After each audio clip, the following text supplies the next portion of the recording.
ખાડેડુચા દરવાજા મોકળા જેવો ઘાટ શિહોર નગરપાલિકામાં હોય તેવું લાગી રહ્યું છે.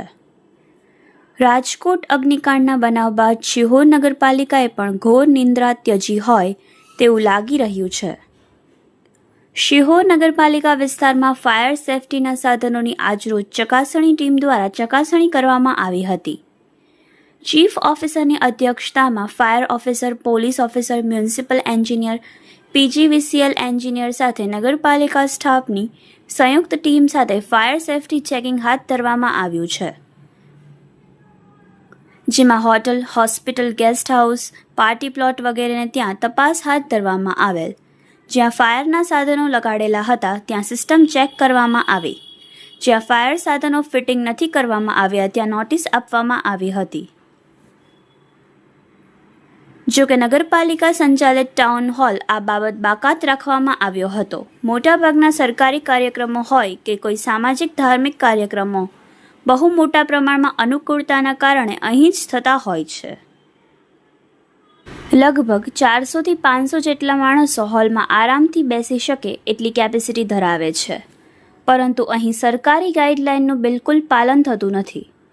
ફાયર સેફટી માટે કંઈક તો વ્યવસ્થા હોવી જોઈએ, પણ અહીં જોવા મળતી નથી.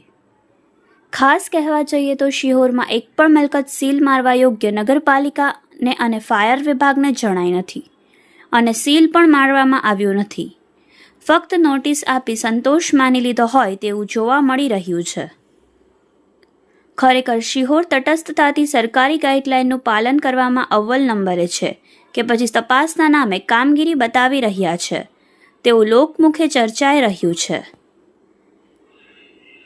Reporter Vikramsinh Gohil, Yashvi Gujarat news, Sihor. કૌશિક રાજ્યગુરુ, શિહોર નગરપાલિકા ફાયર ઓફિસર.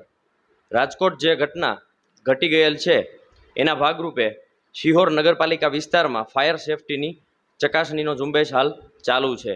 ચીફ ઓફિસર સાહેબની અધ્યક્ષતામાં અમારી એક કમિટીની રચના કરવામાં આવેલી છે, જેની અંદર ચીફ ઓફિસર સાહેબ, ફાયર ઓફિસર, એન્જિનિયર, પીજીવીસીએલ અધિકારી અને અમારા નગરપાલિકાના એન્જિનિયર, બરાબર, સાથે પોલીસના પીઆઈ સાહેબની સંયુક્ત ટીમ સાથે અને સાથે સિટી તલાટી પણ જોડાયેલ છે.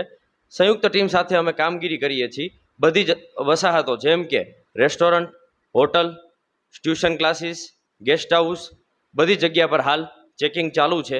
જ્યાં પણ ફાયર સેફટીનો અભાવ જોવા મળેલ છે ત્યાં બધે જ નોટિસ આપવામાં આવેલ છે અને જલ્દીથી જલ્દી એને ફાયર સેફટીની સાધનો કાર્યરત કરવા નોટિસ આપેલ છે.